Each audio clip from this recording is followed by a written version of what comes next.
insert this proton pack. Now then, Itchy, I thought you might like this. It's one of those, it's kind of hard to explain. It's a, wow. You know what I mean? Happy Life Day. I do mean Happy Life Day.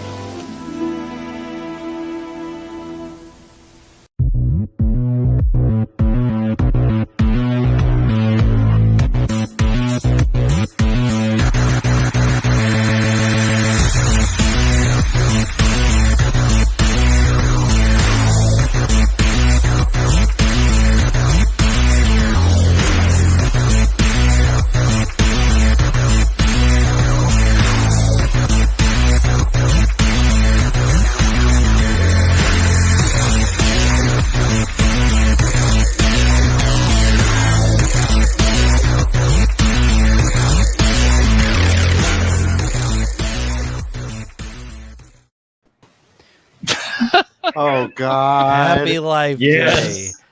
Yes, Life Day. Oh man, Good callback. I love Matt Risman here. Oh no. Oh, Matt, you can appreciate it, man. You love it just like me. Come on. You saw it coming. What's everybody? I see even the man himself here. Charlie says, "Hello there." Hello there. Hello there. Good to see all of you guys. I'm excited to be talking about some fun things there. We have another Totally insane. General Kenobi.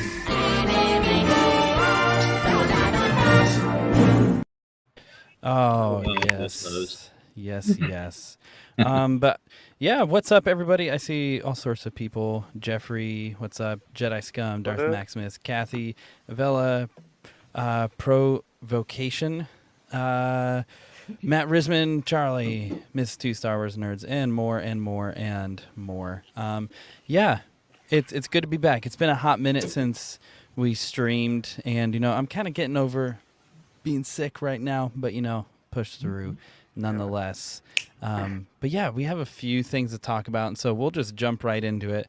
And typically, we're not going to talk about things like this, but it's like, what, why not just get ahead of it and just do it? We'll just talk about Book of Boba for a little bit. We kind of scheduled like the first half hour to talk about Book of Boba. I just want to see what you guys think so far, especially after episode 3, and I'm kind of interested. There's things I just finished the Kenobi book, and I'll bring it in, but there's things I'll talk about that don't actually bother me because of the EU and Kenobi and some of the other things. But yeah, let's just kind of do open forum just right off the bat with Boba. Do you feel like Book of Boba is congruent with like what we see in the EU and what we see with classic Boba? What do you guys think? Not at all. Not at all. Not at all. Like, I love the show, don't get me wrong, but like if you look at Legends Boba, he's like such more of a badass than he's in the show. Like Mando Boba is closer to Legends Boba. Right. Yeah.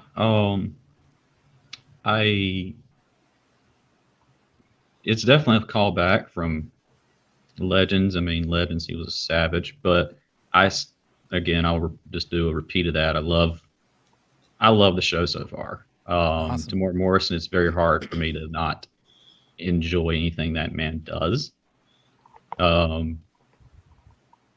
Yeah, it's great. I mean, I know not everybody enjoyed the last one, but it didn't detract me from the good stuff that I've seen.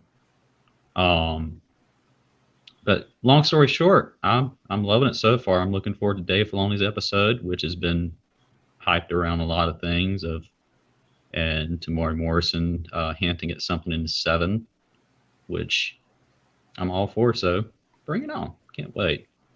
I hope that answers. That was long-winded. No, yeah, that's awesome, man. Yeah, for me, the first 2 were kind of like all right for me. You know, they kind of were like 7, 8 out of 10, just kind of right there. Um, this last one, just man, it did disconnect me. You know, I'm envious of you, Charlie. I'm so envious of you. I wish I couldn't, but it did disconnect for me a little bit. Um, but what? So like one thing, and Charlie, I know you read Kenobi, right? God, it's one of my Yeah, favorite books of the Star Wars stuff that I've consumed over my immortal life. What?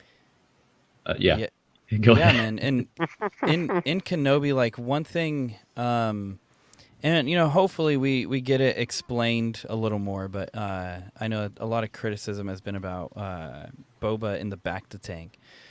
That's been huge. But granted, I am not like the EU encyclopedia. I'm not like the EU dude at all. I'm just getting into it. But one thing that I liked in Kenobi, you know, and for people that are like, I want the pre-Disney Star Wars and all of that. Kenobi is pre-Disney, that book, you know. And in Kenobi, there's even this whole thread about Tatooine's environment was so harsh that it wasn't uncommon for people to take like an hour long, like back to bath, essentially, to kind of like take care of what was going on.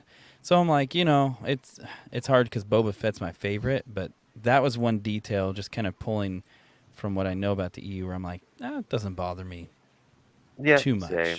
I enjoyed it.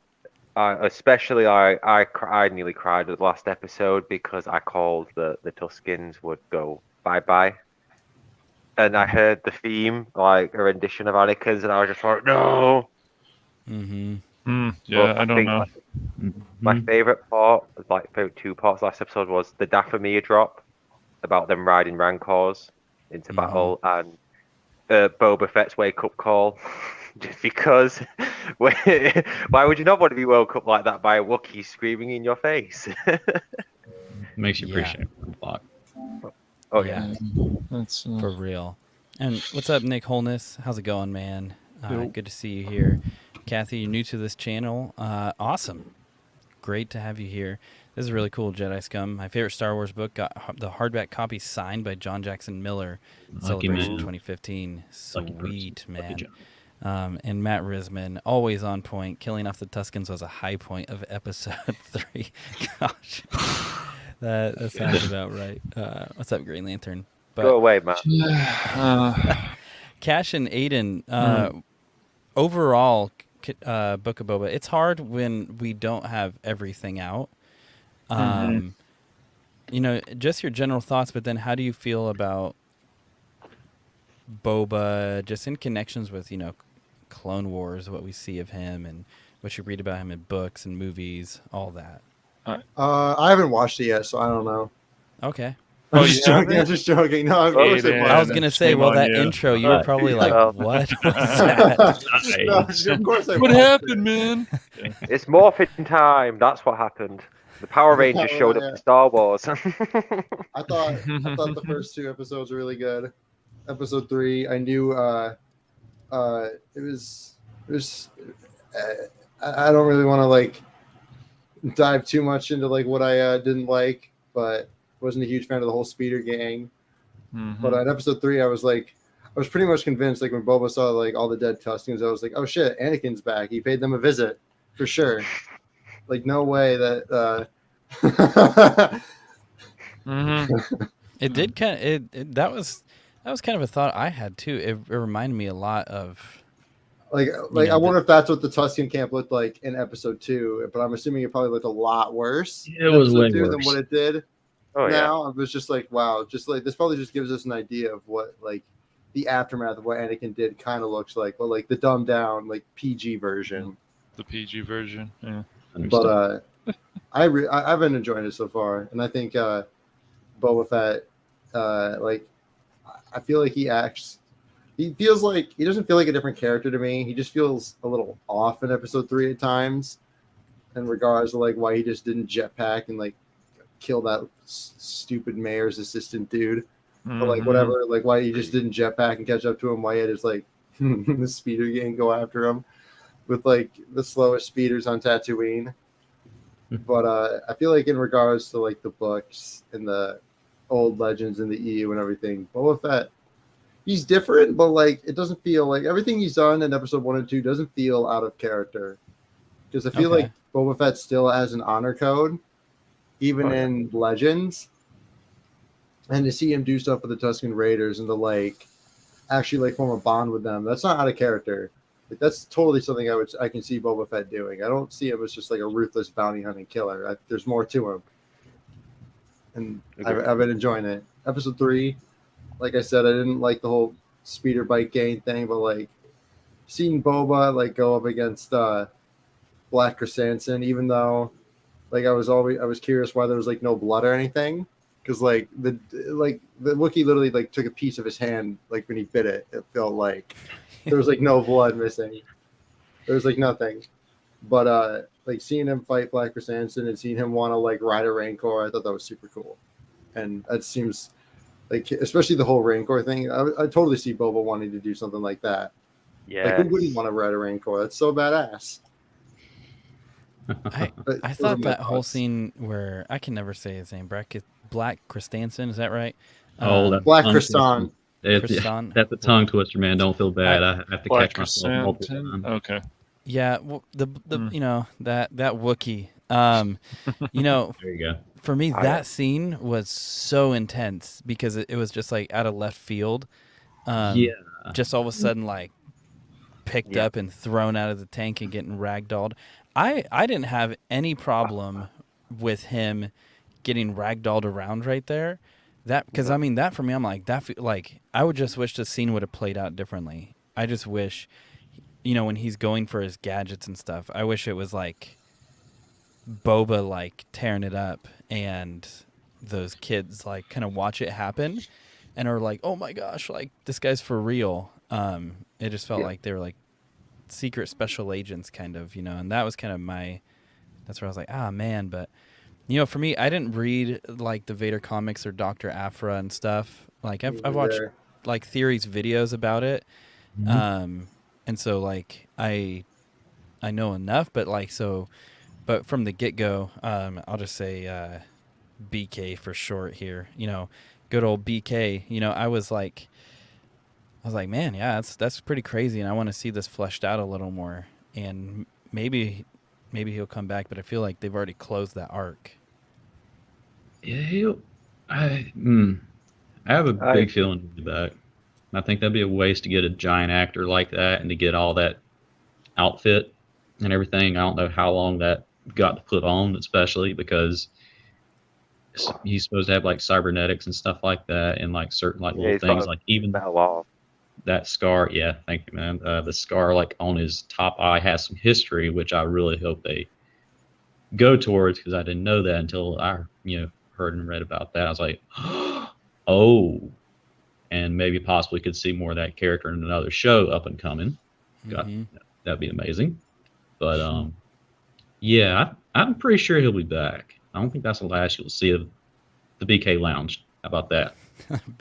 BK Lounge, yeah. The BK Lounge. That's good. I'll tell you one thing about the Wookiee bit, though, is where you see Boba Fett's toe pointing up like that. Ow. I was like, if you can show this when Boba, as he said, when Boba gets his like hand bitten and the Gamorrean gets his neck bitten like a vampire, I was like, why can't you just show like the tiniest like hint of blood? You know, you can show someone's toe being literally bent upwards. Like, put in some effort, guys. Come on. There's a thing. I want to watch it sometime. It's called The War of Stars. I think that's what it's called.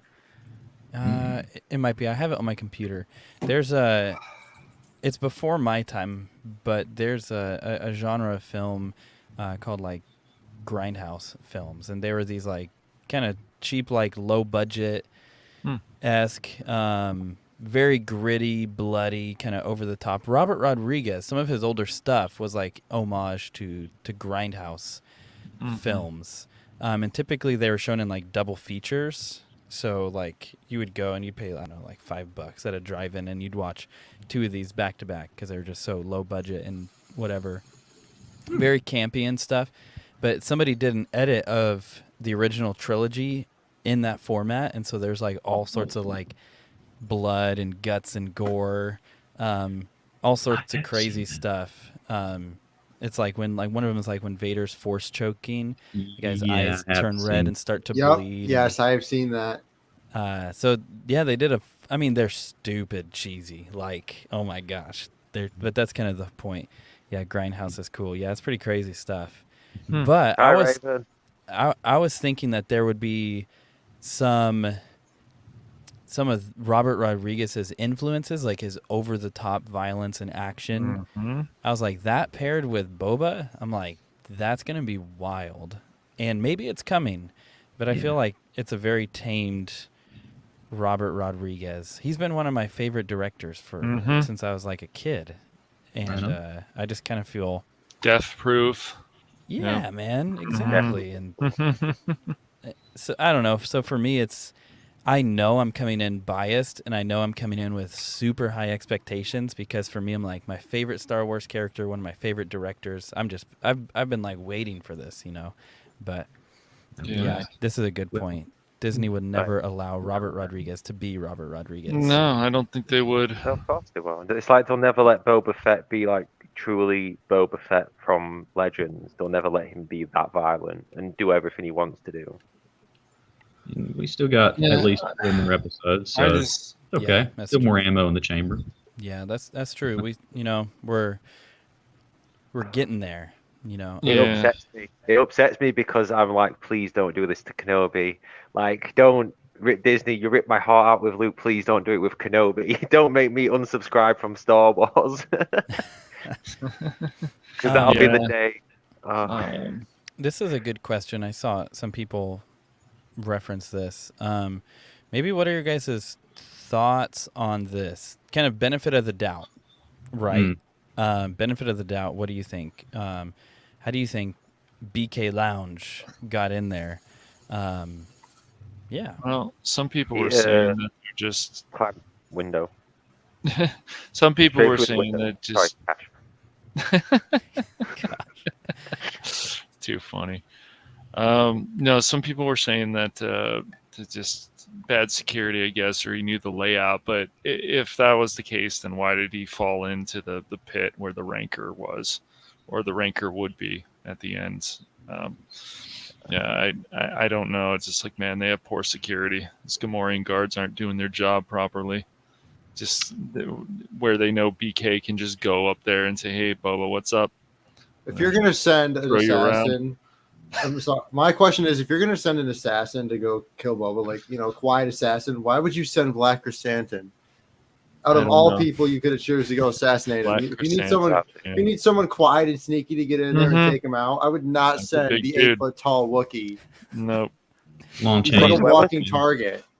Exactly, and plus, where was his blaster? Why did he go in unarmed? That's the other thing that really confused me. He went in completely. Did he just want to kill Boba with his bare hands? And then he had the electric knuckle duster.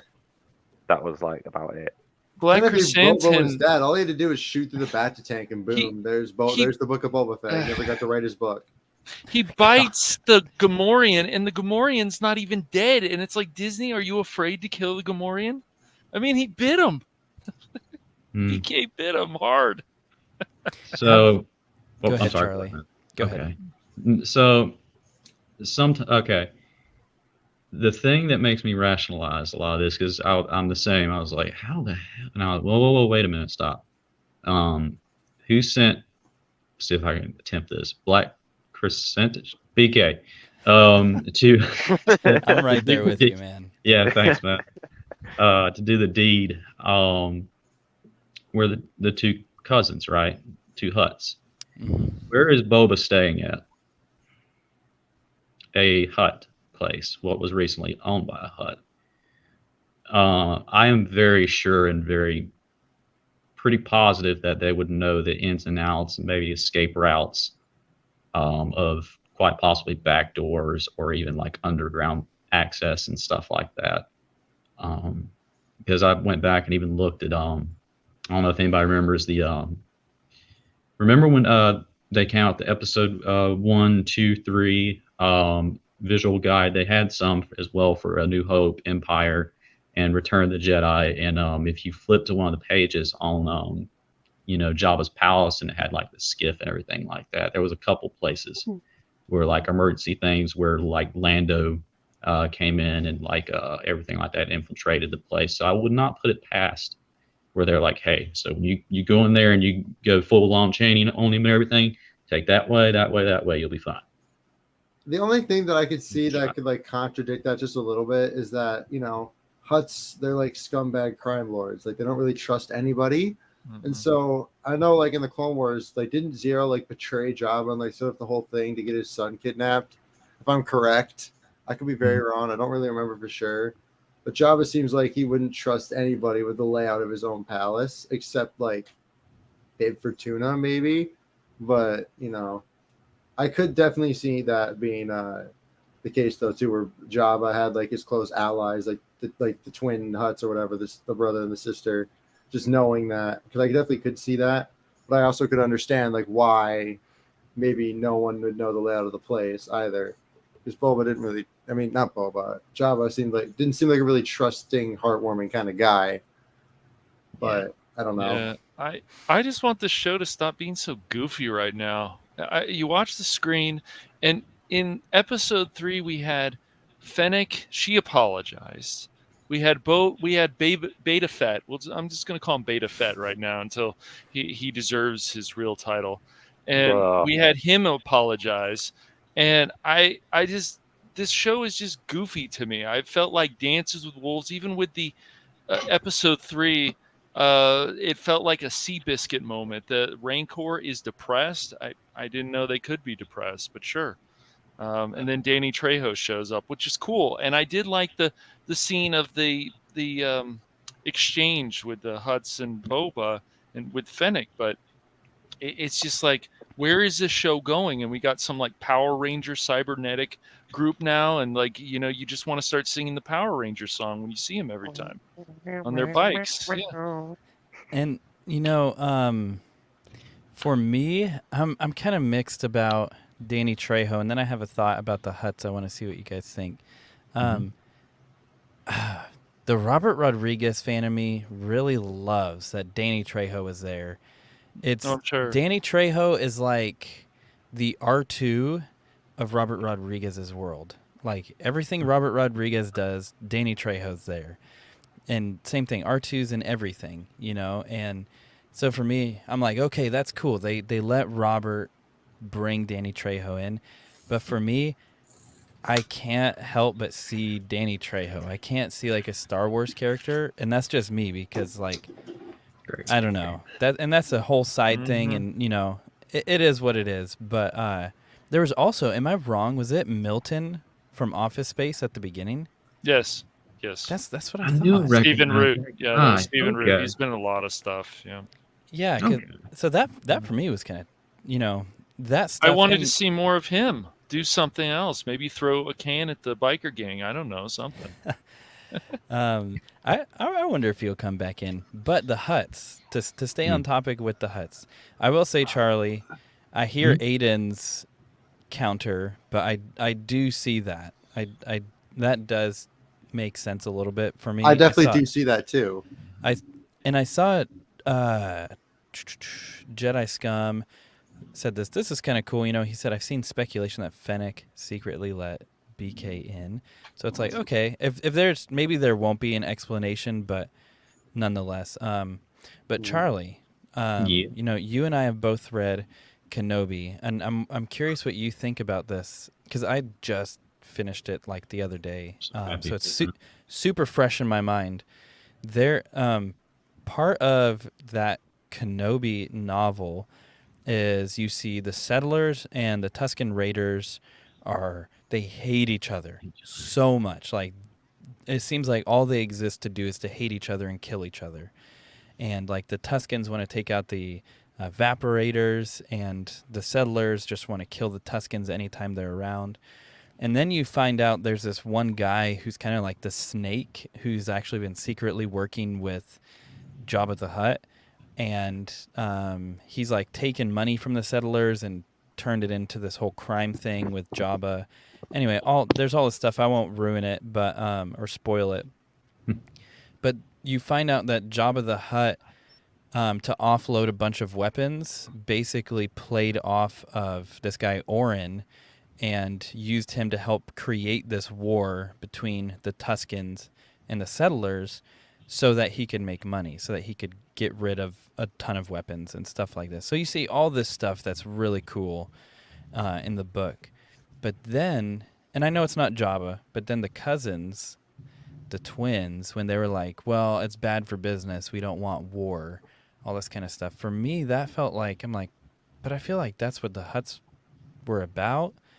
And I don't know, that for me, it just, I know they're not Jabba, but I just felt like, if anything, I feel like the Hutts have like kind of lived off of war. And so that phrase was a little interesting. But Charlie, you have a super positive view of it. And so I'm very, very interested in just what your perspective is specifically on that. On the little hut situation in the novel, or still Boba Fett area? On the Boba Fett side, do you feel like, just because I like your insights, how you're like, you can see these connections that I'm not seeing. We'll see how it plays out, obviously, but the arc back to another thing, going back to the Rancor thing, two sides of that, of where I'm like, God, how epic will that be if we get to see Boba Fett all armored up and just had enough of this stuff and just rides that thing into battle on Tatooine, just lays waste. That'd be amazing. I'll still be down for that. But there's this, whenever you're shooting like a shot on someone, and I love Danny Trejo so much, by the way, the same here. The way they did like a little shot on him when Boba was leaving, I couldn't help but that was a Trojan horse moment. Especially with the Rancor, and if it's letting him get too close to him. And we'll see how that turns out. But that was another thing where some people are like, what? I'm like, well, the Hutts did deliver that, and they kind of hate him. But then again, Boba's not he's not slow. In fact, like, he may be a little bit ahead of some certain stuff like this. Just we'll find out like later part of the episode. There we go. And yeah, so besides being it'd be a great thing if I'm wrong with that, but still a Trojan horse, which again you'd be able to see like Boba take down a Rancor, maybe in front of everybody. And plus, there's a whole lot more to come. And as far as the Hutt stuff, remember they were all about, not just the crime stuff. Back to Anakin's arc and everything like that. Besides taxing and everything, they were in the slavery business. Mm-hmm. Gardul the Hutt was responsible for a lot of that. Then again, karma came back to half of their family when Maul and Savage came in Clone Wars, and half of Death Watch, and kind of thinned them out and everything. Way back in one of the seasons when Maul came back, it was like, okay, we're taking this. And so to my knowledge, again, I could be wrong, I'm not saying Whitware, but yeah, I think those are the only ones still left. Besides that, they may have like maybe one or two we've still yet to see. What was his name? Stinky? Yeah, Stinky Rada. Yeah, Rada, so wherever he grew up, I don't know if he's on now Hutta, but either way, there should be not many left at all. Maul Savage and Pre Vizsla, or John Favreau, I should say, because that was his voice. They thinned in a lot. They killed a lot of them. But and then Leia, of course, did in Jabba. But yeah, they had to, and of course the water part. They would go out and put like water underground and stuff like that, and especially towards a certain homestead as well. And they would try to tax people, whether it be, hey, do this, pay us, and everything like that. It's gonna be a whooping, some stuff like that, which is really messed up when you think about it. On like a two twin suns planet, which is you need a lot of vitamin E for that, or some aloe or something. Mm-hmm. But yeah, they were up to some pretty like no goods. They were just kind of lounging around. They were dangerous and stuff, but really scummy. That's just Oh yeah. that's a long-winded thing. Again, I'm sorry. No, you're good, man. And I'm just interested because there is a lot. I think for me, for Book of Boba, I know Cash has some good questions. Maybe we'll end with one more from Cash. He sent me some good questions earlier, but even like with people, Matt taking the stance of he doesn't think it's a Trojan, and then we have Tyler, what's up, dude, saying he thinks it is a trick, and so then kind of like Scott, just kind of in the middle, it doesn't seem like much of a gift, So I think there's ways that they could turn it around. I just hope that they double down on stuff, and they especially. I mean, I don't know if they're going to do 2 seasons, but if they're sticking with 7 episodes, I feel like they've got a lot of questions that they're opening up.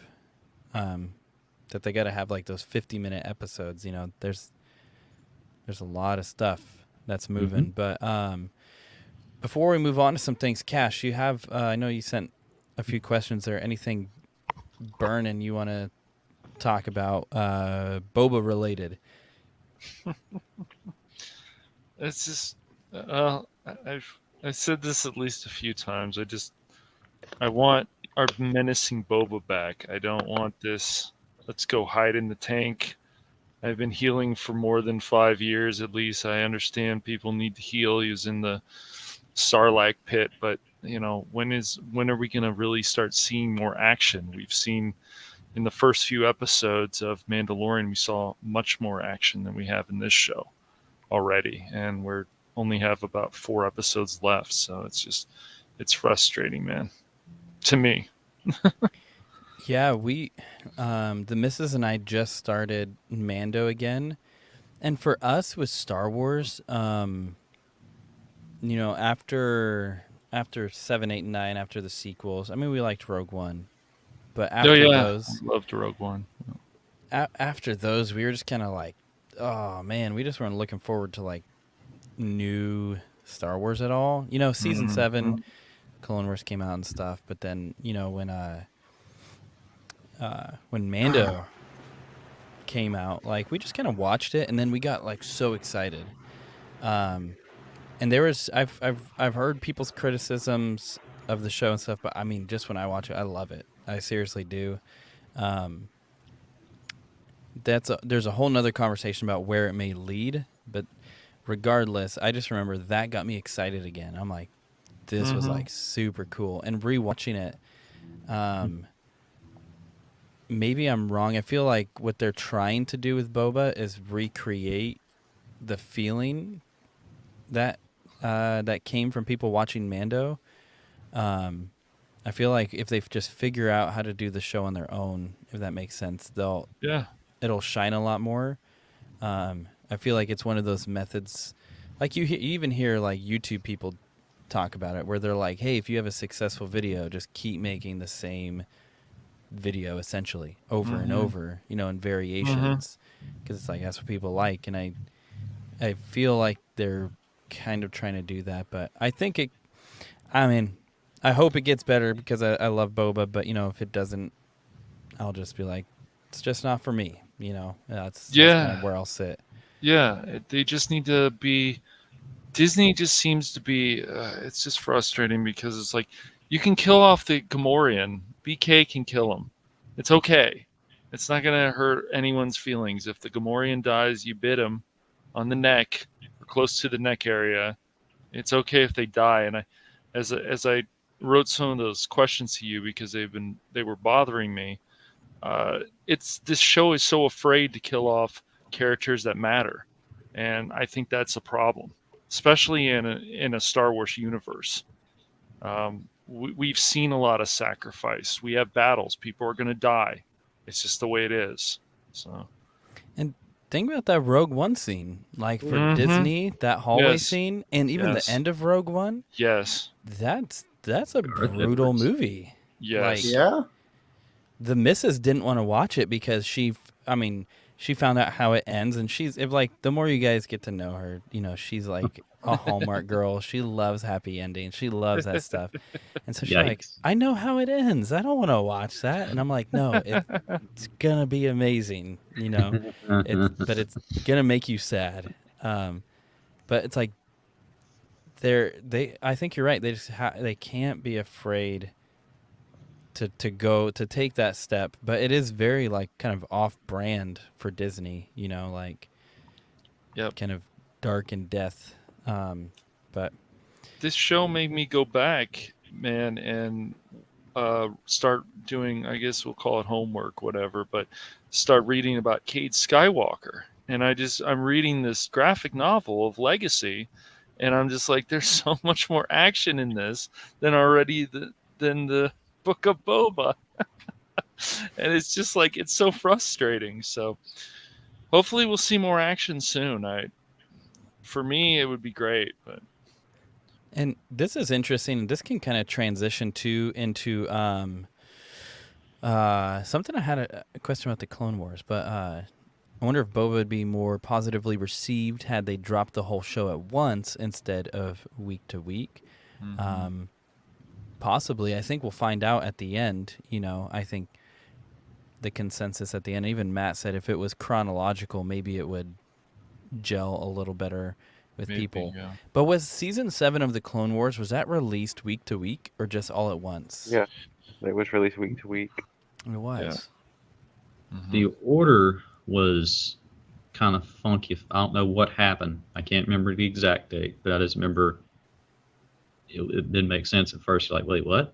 Because they had the movie, and then you went back to certain things, and then eventually it evened out. But yeah, that was a big mystery for a while. Like, what is going on? This doesn't make sense. But I had this question. What's hard with Boba is it's not over, and we've done like the Life and Lore Boba streams where we dig into the Boba of the past, and people have sent me some rumors and stuff of stuff that they see, so I'm just interested to see what happens. Midnight for me, like when Book of Boba comes out, it's true midnight because we're West Coast, and for me, I'm like, I don't know if I'll stay up till midnight anymore. Some of you guys stay up till like 4 or 5. Yeah, it comes out at 3 a.m. for me. Yeah. I'm usually up by then, though, anyway. No work the next day. Thank you for that, powers that be. I'm one of the lucky ones. Otherwise, I would not be able to. Yeah, what time is it for you, Blue, when it comes out? Like 8 in the morning 8 or a.m. something? He's from the future. He's from the future. Just remember? wake up, watch it. That's nice. No, I haven't. I can't sleep. I stay up to watch it. Just stay up. Yeah. Yeah, I just sit there and play Star Wars all night. Just like, just gotta keep awake. It's all like 3 more hours, 2 more hours, 1 more hour. Book of Boba Fett's on. That's awesome, man. But transitioning to this, we asked this, if you guys aren't in the Discord already, you should join the Discord. We have the link down in the description. Something we've been doing recently is doing a question of the day, just asking various questions and just seeing where people land on different things, Star Wars, on people's opinions. But today's was ranking the Clone Wars out of 10, like the Clone Wars TV show ranking. 10 out of 10. 10 out of 10. Besides 10. But season 7, is that what you're gonna say? No. Season 1 and 2, because of more season 1 because of the jumping. I'll put the show down to like an 8.5 and 9, but past like halfway of season 2, that's when it goes to like 10 out of 10. No, it's a 10 out of 10, straight 10 out of 10 every season. Mm-hmm. No, it's the jumping in season 1 that really confuses me. I really like the Yoda episode in season 1, though. Yes, it's the line. Mm-hmm. Especially chronological. Yeah, exactly. When you watch it chronological, it's so much better. I've watched the whole show chronologically like twice now, and it like season 1, like you need that. You need season 1. Mm-hmm. I'd love to. I've never watched it chronologically though. Watch it. I'll send you the list, bro. You need It's to watch way it better. chronologically. It is way better. But I have to go in a second. But I'll just Yeah. give my favorite arc is definitely Voyage of Temptation, because you see Obi-Wan be challenged by people, but never the way he gets challenged by Satine. Mortis, because obviously it's Mortis. Qui-Gon Jinn Mortis return. is probably my favorite. The episodes where Ahsoka gets kidnapped by the Trandoshans, because that's like a completely different arc and different side to you have to see of Jedi. And the whole Obi-Wan becoming a bounty hunter. That's fantastic. That was cool. That is a cool arc. What about the Darth Maul arc? Oh, dude, I can't class that because that's its own entity itself. Do you know? Like Maul returning that scene when Savage finds him and he's going nuts and he's like, I always remember I am fear. I always remember I am hunter. Dude, that always still gives me chills to this day. And like he recites part of the Sith code as well. And then obviously like season 7 as a whole. Like a lot of people don't like the sister arcs, but I see the need of it just to show the need of what the Jedi have like fallen into. That's what I took from it. Is that we've already got episodes with it like that though. I know we have, but I liked it because it also like gives Ahsoka a filler. You know, every show always has a filler, and it wasn't the worst filler I have seen in a show. I'll say this: episode 3 of Book of Boba Fett, that's a filler episode, like a bad one. It's got its good bits, but it's a bad one. I'm so glad you can enjoy the sisters arc. Me too. Cannot. I can't. I don't. Any stretch of the imagination, enjoy it. I only watched those episode 1, and that was when they aired. What did they just come back? Was it Bad? Yeah, they just came back in Bad Batch. Yeah, they did. When I saw them, Keely looked at me because I hate them with a passion. I think they are the worst characters. And so when I saw them, I'm like, no, I thought they were gone forever. They're annoying. You could basically shoot them through an airlock for sure. That's fine. I can understand people's opinion, but it's mainly Ahsoka because of the story I'm writing. My character, for the longest time, like later on, has to hide the Force. So that just like reminisced with me. And I like seeing part of the underworld. I like seeing the Pikes. You know, that was awesome. And plus it just showed who Ahsoka was, even as not she's a Jedi without actually being the Jedi. Yeah, for sure. Dude, well, thanks for your thoughts. You can stay as long as you want. You know, I know you got to hop off whenever, but... Oh, dude, it's like nearly 2 a.m. I have some... D&D Star Wars Old Republic thing to continue reading to help Vol with. Nice. To like get all the base rules and stuff. But yeah, thank you for having me on. Yeah, always, man. It's always a pleasure. I love you all. You, dude. I love you too, bro. Love you too, bro. Yeah. Yeah, man. Ring of love. Use hashtag banging the homies. Love you. May the force be with you all. No. Gosh, just had to end with that, huh? I agree with this statement wholeheartedly. I absolutely agree with this. Because for me, Pong Krell, he makes my blood boil. And I hate him, but he was written for that purpose. Yeah. So it's Martez sisters. I don't think they were written for me to hate them. But I do. So that's why I agree with that. They just take up too much screen time. They take up half of season 7, which already I think that's why I hate them. It's because out of everything you put in season 7, the final season of the Clone Wars, we have to watch those two for 4 episodes. Are you shitting me? Like if it was like season 1 or season like I don't know, like season if it was like somewhere in like season 3, season 4, whatever, season 2, whatever. I don't think I'd really care because no one we'd just skip those episodes. Like it wouldn't do that much, but like this is the final season of Star Wars, the Clone Wars, and that's what we see for 4 episodes out of the 12 long episode season. Like, I just wasn't a fan of it, and but like the whole like ending arc, I don't know if you guys have ever seen it, but there's a 4-hour cut of Revenge of the Sith that edits in the final 4 episodes of the Clone Wars into the film. Wow. And that's the only way I watch it now. I just watch that Really? because it's so good.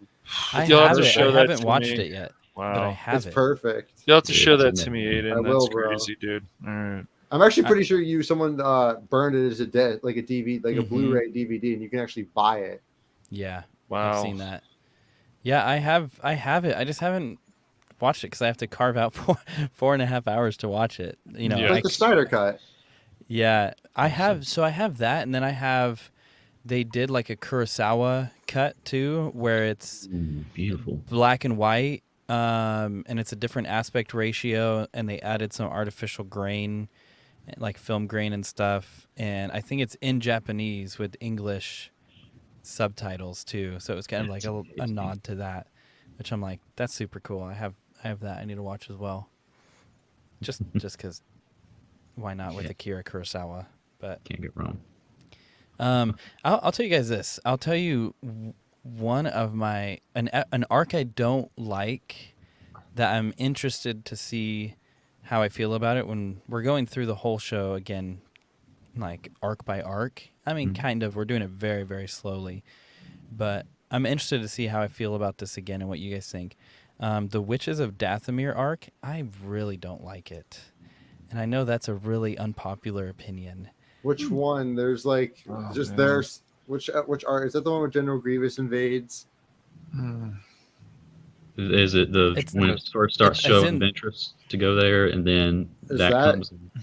It's the one. I think it's in season 4. Is that when they go and assassinate Count Dooku or try to? Maybe. Is there a way we could see a still frame of it or something? Yeah. You guys. I mean, I'll see if I can find it. Let me pull it up. Clone Wars. I got what you're talking about. I just like, man. Maybe is it? Oh, geez, is it this one? Let's see. Maybe it's 3rd season. I just remember it's like 4 episodes, like back to back. Like they're not spread out. Is this the one? I don't remember. I think it's the. Maybe it's not that one. Are you talking about the one where they first find Savage?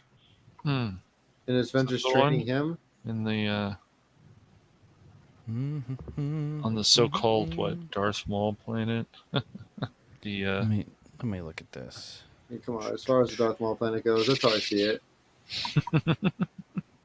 It's a nice little foretell of what's to come. I remember that was interesting, yeah. And it must be. Oh no, X-Wing's here. Everybody run away. Oh God, let's just leave. I'm just kidding. What's up, man? Like a bantha. I will say when I saw that, you know, I was like, it's disturbing. Why? I know. That's what I said too. A lot of us did. I was like, but I mean, they have to have known what they were doing.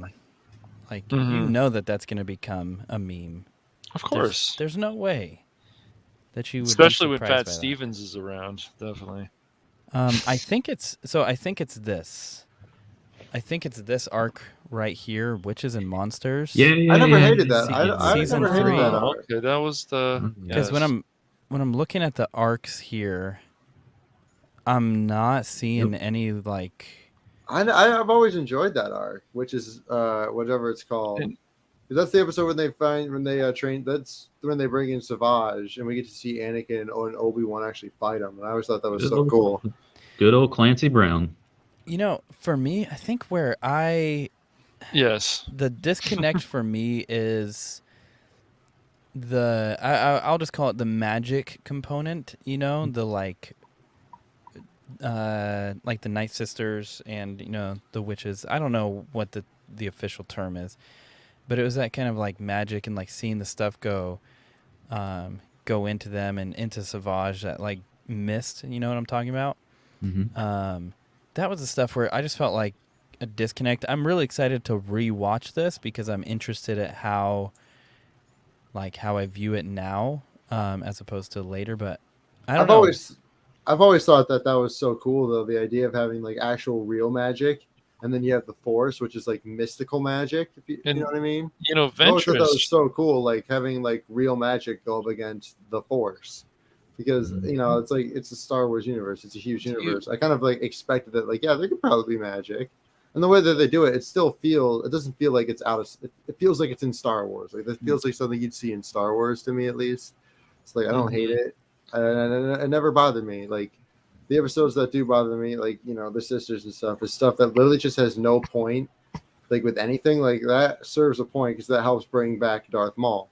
So like those episodes do serve a point in bringing in the bigger picture. I'd say like the episodes that I hate personally are like I do like some Jar Jar episodes, but then there's just some unbearable episodes that just feature Jar Jar, and like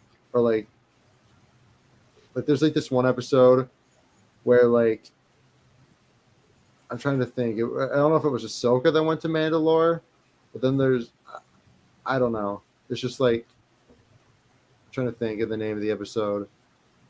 I can think of one actually. There's like this episode where R2D2 and C3PO got to go out and like get like berries, I think, or whatever, some stupid fruit, and it serves like no purpose whatsoever because it has nothing to do with anything. Like the whole point of the episode was just them to get Padme's like cake, something for her cake. And isn't that where he get like C-3PO gets like, or R2, one of them gets like talked to by the sales guy and is like, hey, you want an oil bath, you know? And like, yeah, it shows R2 going into this stupid spa. I was like, what? Where is he going? It's a nice foreshadow of what's to come for him on Endor when he's worshipped as a god. Well, in that arc, you know, we see Ventress. Yeah. What do you guys think? Like, would you want to follow Ventress or would you want to kill her? I thought what they did with Ventress was very cool. I like that they turned into like a bounty she's hunter. menacing for sure. Yeah, she Ventress will is kill actually, somebody. Yeah. Ventress is actually one of my favorite characters. I like her a lot too. Yeah. And there's just a complexity to her that I like a lot. And I don't know. I mean, we should do a life and lore of Ventress sometime. That'd be super cool. Yeah.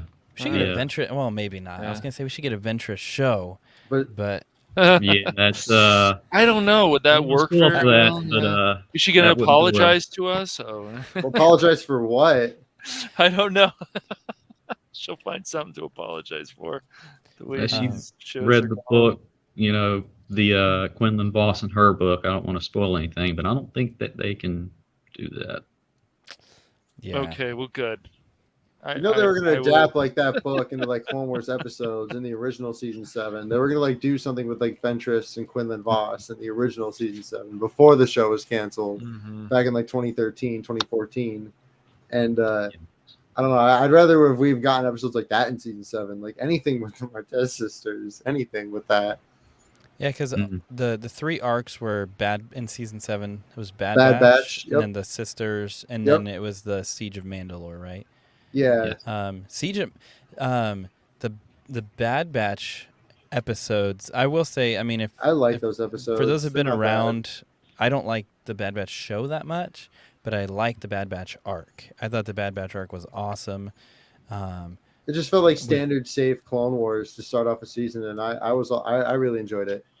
Yeah, and the Siege of Mandalore arc at the end is wild. I love that arc. Yeah, I thought that was really, really, even like the I don't remember if it's every episode in the arc, but where it's like the red intro, no music, and it just like I'm like, oh, even those little details, like it showed the original like Lucasfilm opening from like the prequels too on the DVDs, like the Lucasfilm when it showed the Lucasfilm production, that was the stuff that was like on the early call. It was like an early callback to like what it was on like the VHS tapes or like the early DVDs for the prequels. And I always thought that was really cool too. Like it felt like, for me, it literally just felt like that we were watching like the unseen half of Revenge of the Sith. That's what it felt like, because like just the whole tone of those episodes, like, and the way they interconnected it in Revenge of the Sith so perfectly, I've always felt was cool. And I feel like something that isn't brought up enough when people address those episodes is the fact that we got to hear an actual scene play out from Revenge of the Sith when Ahsoka was like sensing Order 66, and you could hear like Hayden's voice and Ian's voice and Sam Jackson's voice, Matt's and voice. then you can hear Hayden's and Matt's voice play at the same time. They do this; it's like the same line. I always thought that was the coolest thing. And then Order 66 happens. Like that was like, I don't know. It was just the way they did that whole thing was just, it was so good. For sure. Yeah, really. I'll make mine fast. So going back to the video arc of the Night Sisters, it didn't bother me. Mainly because I was like, is there a reason for this? But then I remembered, I was like, because halfway through this, because I remember that image on the very bottom, I was like, that's right, Sidious ordered Ventress to be killed because she was getting too much, and, you know, Sidious does not want anything, you know, with the rule of two and everything like that. And he was like, okay, you know, she's been cool and all this, like, other stuff, so 86er. And Dooku, of course, thinks he does it. And she still, you know, trade. So goes to Dathomir to find Savage. That whole thing happens, and while they're Talzin not being in the completely in the dark, but just enough where her voice echoes and has like different actors and stuff. I've always found that compelling, and everything. So when she talks, so when she does the like the revival and the selecting of a warrior and everything, and you have to, like, she, you know, says, like, you know, and gives her the rebirthing of being a Night Sister again, because that's where she was originally plucked from, and you find out her backstory and her trauma of why she hated the Jedi, which kind of goes in place as well with the Tartakovsky as well. You see a little bit of it, it hints a little bit, but this really fleshes out. You see her, you know, Jedi Master die, and when she's being turned complete to, you know, Night Sister. Then after that happens, you go into Clancy's realm, you know, coming in, and they give him the, you know, night magic system, a power, you know, surge, and he gets it, and he just becomes a very menacing character. And he goes, and she sends him out to go, you know, do some carnage, but at the same time, it's like, hey, get close to Dooku long enough. And I love that little thing just right there, because for the first time, if you haven't read Darth Bane's trilogy, amazing books, you get to see firsthand how Dooku, or how a Sith would train an apprentice. And seeing him train Savage Opress with the stones and the pillars and stuff like that, where he just continually shocks him.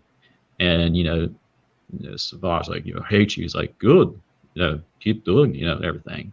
And finally, there was a legendary quote of, you know, if you think that's a fraction of, you know, the dark side, then, you know, I can't complete it all without doing it justice. But it's amazing, because you see that, but then you get conflicted, because Savage is like, well, go here, Ventress or Dooku, and finally neither. He, you know, something happens and goes bad, then he goes out for a little bit, and then follows Ventress for a second, then that turns into Grievous, and then it finally, at long last, turns into a certain little thing of one of my favorite characters return. Long-winded answer, but yes, going into season 7, I was not a great fan. It didn't annoy me to the point of, I'll just flashpoint this out of my head and I won't ever talk about it. Oh, the Martez sisters, but yeah, they didn't kick my fire pistons in my head. But I remember there has to be a reason for this. Then it shows Maul, you know, with the pikes. I'm like, oh, Crimson Dawn, because I'm one of the few that like really love Solo. And you get to see, you know, him kind of like, did he sense her? Did he know she was there? And you know, okay, the time frame kicked up, and you're like, oh, we're getting close to Revenge of the Sith timeline and everything like that. Season 7 is just amazing, and you see the amazing motion capture, the Siege of Mandalore. We're all going to burn, we're all going to die, and everything. You're like, well, what's that about? And I have nothing but good things. That's a long-winded answer, but that's a rewind to what I thought about that whole thing. Sorry, man.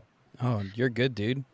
Yeah, and I'm I'm interested in watching this arc in particular again. I saw a while back. I don't even know. Yeah, I saw Villa said that she didn't really like it when she first saw it, but on rewatch it wasn't that bad. So that kind of gives me some hope there. And even Aiden, you brought up like the Jar Jar stuff. I did.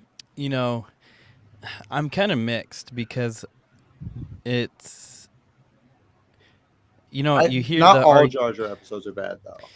Yeah, you hear the argument a lot, like, it's a kid's show, and I feel like when Jar Jar's in it, I'm like, yes, it's a kid's show when Jar Jar's in it.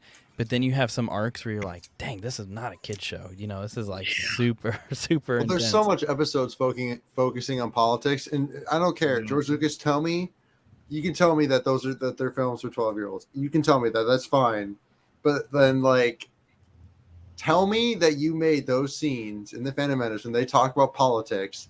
You had children in mind, because there is no way a 12-year-old would comprehend what is fully going on in that scene.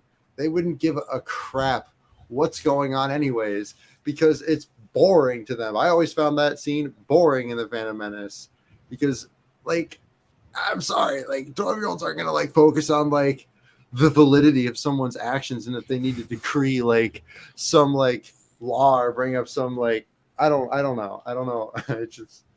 I just like think that, like, whenever Jar Jar's, like, you're right, whenever he's in the show, it's like, okay, it's a kid's show, but, like, when George Lucas says that, it just doesn't.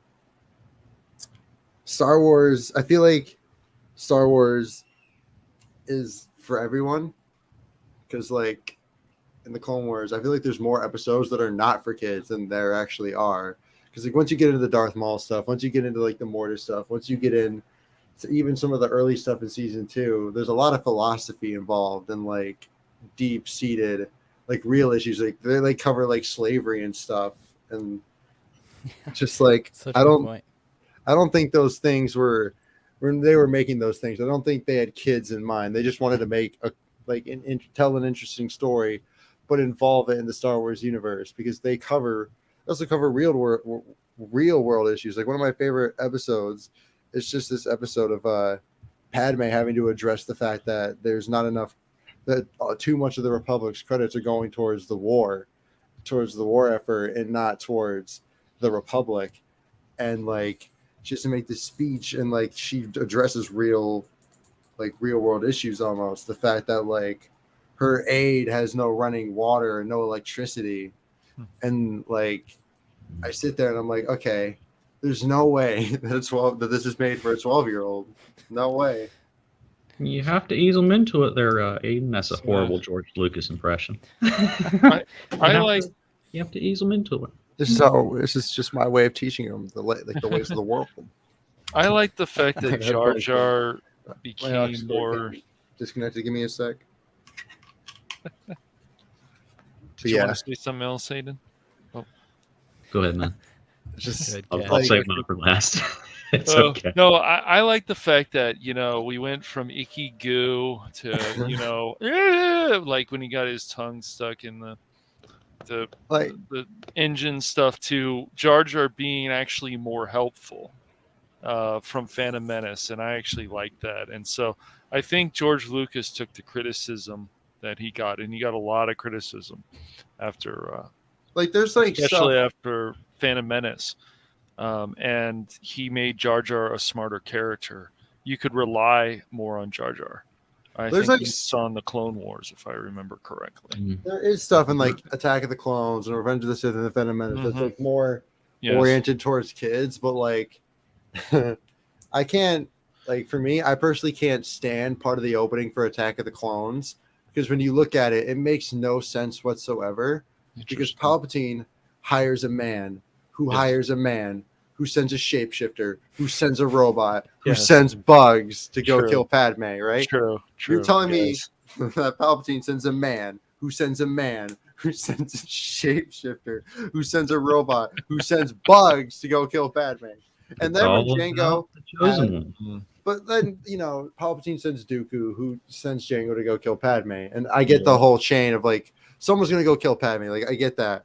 But then when Jango has a chance to go kill Padme, he goes out of his way to assassinate the person he hired to assassinate Padme. Right. Bro, you had an open window, literally an open window to go and shoot her and just end it right there. You had your chance. Why did you take it? Why did you go out of your way to assassinate the person you hired to assassinate Padme? That's funny. You didn't want your identity being discovered. Sure, I can get that. But the whole point was that they wanted Obi-Wan to be led to Kamino so that he can discover the clone army so they can then give that to the Republic so then they could execute Order 66 in Episode 3 and just end all the Jedi. So the whole point of that was for him to go out and make sure that someone finds Kamino. So why didn't he just go assassinate Padme in the first place? Why did he go and assassinate the person he hired to assassinate her? What logic is there? How is there logic in that? That is some serious Nick Holdes nitpicking there, Aiden. Yeah, that's a little. Don't look too much into it. And I love that scene. I enjoy playing everybody. Yeah, I like always that liked scene it. too. I always enjoy that. I still enjoy that scene. It's just the logic behind it makes no sense. I like the logic. That's what I'm saying. I like the logic because for me, I think that Palpatine. So I view it two ways. I think that Palpatine so wanted to cover his tracks. He's like, he gave a commission to, and maybe this is me retconning, but he gave a commission to essentially say like, don't even let people figure out that it was you. And so that's why there's this extreme delegation to the point where it's, the hiree of the hiree sending bugs, But then for Jango, I just feel like it was just honestly just like an attempt to get money, and he didn't have to personally get involved. Like it was a way. I mean, because here's the thing: like a big shiny Mandalorian sticks out. So I was thinking like the shapeshifter would be like the perfect way to like blend in if he was. But she doesn't do that. Like when she runs in the cantina, it's like if she's a shapeshifter, it's like Anakin's like, I think she's a shapeshifter. And Obi-Wan's just like, well, we must be extra careful. But she doesn't shapeshift. She doesn't do any of that. That is she true. just walks up. She just walks up to Obi-Wan like ready to shoot him. Like what were you expecting? And why is it Obi-Wan who jumps out the window? He lectures Anakin for being the rash, strong Padawan, but then he's the one who jumps out the freaking window to catch a droid that's like barely the size of it. Like it's super small. Like what if that thing moved? If that thing moved a meter forward, you'd be dead, man. What was your plan? What's your strategy? What if that thing moved? You'd be falling to your death. What? Like if Anakin jumped through the window, then I'd be like, yeah, okay. But then he lectures Anakin for doing the same thing, and he's like, excuse me, master. He jumps out the speeder. Then he's like, oh, I hate it when he does that. Bro, you just did the same thing 5 minutes earlier. You jumped out a window, and you're going to get mad at your apprentice for taking your lead and doing the same exact thing? I'm sorry. Yeah, I get that. What I will say is that my son is like he's like not even a year and a half, but he's getting close to that. When there's things that he does that I'll tell the missus, I'll tell Keely, I'm like, he's driving me insane. Like, he needs to stop doing this. She's like, that's you. She's like, he's literally copying something that you do. I'm like, that is not me. And, like, then he mimics me and stuff. And so I'm thinking, like, in the same way, maybe it's like a father. I know it's like an older brother thing, but maybe it's a father-son thing where he's like, oh, I hate that about him. I was like, well, dude, that's exactly you. And I can... For what it is, I can accept it. Like I can look past that. I can forget. Attack of the Clones is still my second favorite Star Wars film. But yeah, like I have these minor issues with it. So like, I can accept that. But like just the logic behind having a shapeshifter and bringing her in, and she doesn't shapeshift. It's a cool concept, and it's like helps world build and everything, but like what's the whole point of having her shapeshift and like letting us know that she's a super dangerous shapeshift if she's not going to shapeshift? Because she runs into a canteen and just doesn't do anything. Like of course you're going to get caught by Obi-Wan. Of course, like what was your plan? You're just going to shoot him in the back? That works so well. Well, I just wanted to add to that, Aiden. Yeah, I agree with you. Like whenever they're flying off the shuttle, I'm like, they better make sure their force powers work or they're dead. There's gonna be a problem. Yeah. Like, don't try this at home, kids, for sure. Yeah. Like I would see Obi-Wan being the one to like. I would Mhm. see Obi-Wan being the one to like watch Anakin jump out the window, then be super picky about which speeder he takes. I can see that in character for Obi-Wan, and I can see Anakin doing that too because he's interested in that kind of thing, like pod racer to speeder, then the like Jedi starfighter and everything. I get that. That's fine. Mhm. But like, I just like Anakin's the one who was telling Obi-Wan how much he loves Padme like 5 minutes earlier. But yeah, Obi-Wan's the one who jumps out a window for her. I just like I just always thought that like that was so much more in Anakin's character because I can see Anakin being the dumbass to jump out the window just because like that's just like his natural reaction. I don't see Obi-Wan being that headstrong. You know, But- I'm just picturing you in New York on the subway, in between stops, this intensity, telling somebody this, and they're just like waiting, like when is the subway gonna stop so I can get off? Oh, You're like, what do you think? And they're holding a Star Trek book. It's like, okay, dude, that's cool, Playing man. Pokemon or Fun. something on their phone. Yeah. Have fun with your Star Wars. Oh man. What's But up, you X-Wing? know- Hello there. What's up, brother? Hello, How you doing? X-Wing. Hello Doing there. well, man. Doing well. How's it going, guys? Awesome. Pretty good, man. It's going pretty Doing good. good. Pretty decent. How's your ridiculously long work trip going? Yeah. Oh, it's so much fun. I have No. Hotel Oh. Wi-Fi. No. Oh, No lost. Wi-Fi for the I'll get him back. lost. Hang on. I'll We get him. lost No. something. No. That's right. Just put him in big picture until he comes back. That's getting minged. That is a new Discord reaction That is- for for sure. That's getting minged. We're just gonna leave him there until Yes. until he He'll comes back. It Um, takes this for the thing to work. There we go. the See? internet There is you go. amazing. There we go. Did, Had to reach did you- across space Did and you time. just finish your thought of like 2 minutes while you were frozen? I have the I'm perfect, so tired of this internet. I can't even begin to describe it to you. I have this. I just got a T-shirt that's like the loading symbol, and it says "I'm thinking." I think that applies perfectly to that freeze frame. Mm-hmm. Definitely. 100%. That's fair. Yeah. Well, let's do this. Let's talk about. We can kind of talk a little open-ended for a little bit about Kenobi. You know, in particular, you know, Charlie and I, you know, we've gone through the book Kenobi, but I think there's some really interesting talking points, honestly, from this book, and you know, maybe it could lead to like some deeper analysis of things, like from Attack of the Clones and you know, from other movies and stuff. But then also maybe kind of like looking forward and things. But let me just actually put this on my Mac. Got a bunch of notes from the book here. But one thing for me, if you guys haven't read the Kenobi book, do it, or just if you have an Audible subscription, I haven't read get it. it. So. It's Really? it's Wow, it's- that great, huh? Okay. it's really good.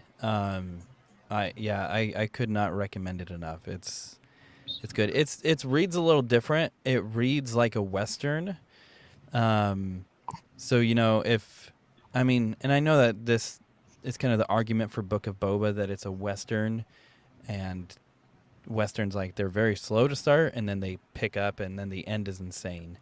And that's pretty much how this functions. But what's cool is you get to learn a lot about Tuscans and the settlers in this book, and Obi-Wan's kind of like that. What would he be? My mind's kind of drawn a blank. He would be like not like the Lone Ranger, but like that, like kind of like isolated, like hermit that comes in from the outside. I can't think of what it's called in Westerns, but gosh, that's gonna kill me. Anyway, but he just kind of comes in Drifter? and yes, the Drifter. Thank you, my man. That was gonna drive me insane all night long if I didn't get that. But yeah, he functions as the Drifter. He comes in and all this chaos keeps happening around him. But there's like really cool points where he's calling out to Qui-Gon through like, these Force meditations, like every night, and you get to like hear him, and then like somebody spies on him and hears them, and there's so much really cool stuff that takes place in this. But one thing that's cool, and I'm interested to see what you guys think about this, just for the Kenobi book and the Tuscans. One thing that they cover in the book is, we have a hello there. You guys know what that means. My man. Salve a tutti. General Kenobi. Oh, I should have done the one with Oh, X-Wing. he's in here He's too. here. It's okay. Someone else will slip up. Did you make one already? Somebody will say hello there. Hello there. And it'll happen. That's like, I'm kind of leading the chat. Somebody will say it. Give it time. And it'll pop up. Salve a tutti. Salve a tutti. That's great. I was wondering if I should make one where it just goes through like a ridiculous amount of languages. Here we go. With Hello there. Great. Unscripted perfection. I know, yeah. That was how you literally responded in the moment. Like I said, legend has it that he just shows up at people's houses, just random people's houses. With beer. Yeah. With a case of beer and some collectibles for everybody in the house. Like the real Star Wars Santa. I wasn't sure if he was a real person. I just thought maybe I was talking to some like AI, this whole time, and I he know, shows right? up. It's crazy. I was full well expecting you to be holding the camera on the other end, and we're like filming each other open the door. Plot twist. He's It was actually just a forced T800. projection, man. But with the Tuscans, I didn't mind. Well, I'll just say this: I didn't like the Tuscans becoming the good guys, being painted that way. But I didn't mind the humanizing of them because that happens a lot in Kenobi, and so I was kind of softened to that idea. But one thing that was really cool is basically, and I knew this, but it dives a little deeper into voluntary Tuscans, where people are submitting themselves to be a Tuscan, and then also when they would enslave people, they had kind of their own punishment system. So some people would be forced to become a Tuscan, and those that were born Tuscan, like from the second they were born, they started wrapping like all of their skin. And as they got older, they just kept wrapping. And so there's this whole thing about like, if like a pebble gets in, or if there's sand in between the wraps, they don't clean it. They just keep going. So they're in constant pain, and it's described as they're have like these wounds and boils everywhere that never get treated. And basically they're just in this constant state of torture. And I'm like, that made a lot of sense for like why you see them the way you do. It's very Gator-y, isn't it? Yeah, it's like when it made me feel bad for him, because it's like it kind of makes sense, but I mean, with Tuscans and things like that, is that something you guys want developed more? Or do you feel like stuff from like the EU and content we have is good, or do you feel like, I know we're kind of circling back, but do you feel like digging like that is good, or do you feel like, man, we know that they're enslaved to Tatooine, and that they'd rather be dead than be alive? But what do you guys think? If they're not all gone, which I don't think, because that stunt actress still credited. I wouldn't mind a little backstory. Maybe even like a novel if you want to know more. But I'm not opposed to it. I'm happy either way. I just feel like they run away when Ben does the crate dragon scream, which makes me feel like they definitely have some self-preservation. Would be my only counter argument, really. Yeah, for sure. Yeah, because I mean even something that's interesting, like in the book they keep destroying the evaporators all around, because they think it's like destroying the landscape, and it's not like they're not like, hey, I want these trees down from my neighbor's yard, but like they're like, this is like sacred land, and they want it gone. And so the settlers have like this alarm that they're trying to mimic essentially like the crate dragon, but it doesn't really work. But then they hear it, and that's what you hear, like Ben perfecting the call. So it's like there's these times where you hear it, and then there's just some pretty cool stuff. But I agree. Yeah, they definitely seem to have some self-preservation, so I could see him still being around even with episode 3 of Book of Boba. Yeah. Yeah, the Oasis, man. They hated that place. And the like the crate dragon thing. Man, Kenobi's just, or at that time he's transitioned to Ben, but so good. So good. Sorry, that peaked my thing. Sorry. No, you're No, good. Talk about it. That's my next one. I'm on Shatterpoint right now, so once I'm through that, I hit Kenobi. Matthew Nice. Stover, can't go wrong. John Jackson Miller, those are some of my favorites, man. Can't go wrong. Yeah, the Kenobi's really good. There's definitely highlights. There's this.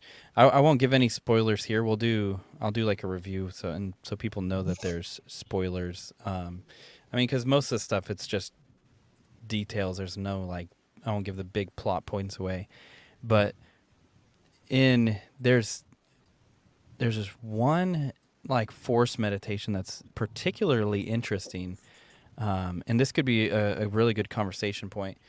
A lot of the time, Kenobi's talking about the pain he has about Anakin and about how he failed and all of this. But then there's this one where he's thinking about Anakin and he's meditating, and basically he's saying like he thinks it was impossible to save him from the Emperor's influence.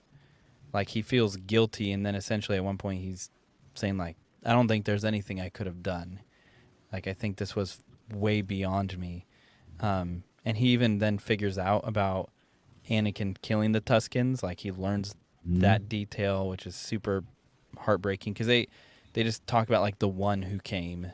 Like they don't really even know who. There's just this legend of this guy who showed up and slaughtered them all, and it's pretty wild. But I mean, what do you guys think about? We've kind of discussed. Excuse me. We've discussed this in various places before, but do you think Anakin could have been saved from the Emperor's influence, like kind of that meditative state that Kenobi has? Do you think that's possible, or do you think that's just like there's absolutely no way? What do you mean by saved by the Emperor's influence? In particular, in this context, it's keeping him from completely falling to the dark side. I think the only thing that could have kept Anakin from falling to the dark side is if he never met Padme or never married her. Because even like you can say that he met her, but once he met her, he always had that deep connection. And then once he married her and fell in love, it was over because no matter what would happen, someone would try. It might not even have to be Palpatine. Someone would come along the way and try and manipulate Anakin and coming to the dark side. And regardless of what the outcome of that would be, Anakin would have done anything to save his wife. So like, you threaten Padme, and there's like a real good chance of her dying. I feel like Anakin would do literally anything. You literally saw he literally turned on the Jedi and killed them all in a night. Like this man. Now he also like already there was like a disconnect between him and the Jedi and Master Windu and all that. Like they denied him the rank of Master. He felt they didn't trust him. Obi-Wan just asked him to spy on one of his best friends. So like it was definitely a build up to that. But the main reason was that, the fear of Padme's death and the fact that she was pregnant with his 2 children too. So it wasn't just her he had to worry about as well. And he didn't want to, like, if Anakin's mother didn't die though, I feel like Anakin, I feel like there could have been a prevention there as well. Like he could have possibly been prevented from turning to the dark side because one of the huge reasons why he did all that to save Padme was because he didn't want to lose her like he lost his mother, because he felt he was too weak and that's why he couldn't save her. And by turning to the dark side, by gaining more power, he felt that like finally I can finally save the one I love. But like, nah, it doesn't work like that, bro. I'm sorry. Like I strongly disagree. Aiden, do you think though that in your situation like that, in the tribe, and your mother was tortured and basically beaten to death, would you have killed the whole tribe as well, or would you have just killed some of the tribe and then left other ones alive, like the children? I want to say I can be a better person and not kill anybody. Like I want to say I can do the right thing and walk out of there, but I'd probably kill the ones responsible. Yep. I don't think I would kill so literally. I don't think I would kill literally everybody in sight that was a Tusken Raider, no matter how big or small they were. I don't think I would do that. I don't think I would just absolutely annihilate them, just wipe all of them out, and then because I don't know. I feel like one of two things would happen. I would either harness like something with me, just be like, no, I'm not going to feel any better if I kill all of them, so I'm just going to take her body and get out of here.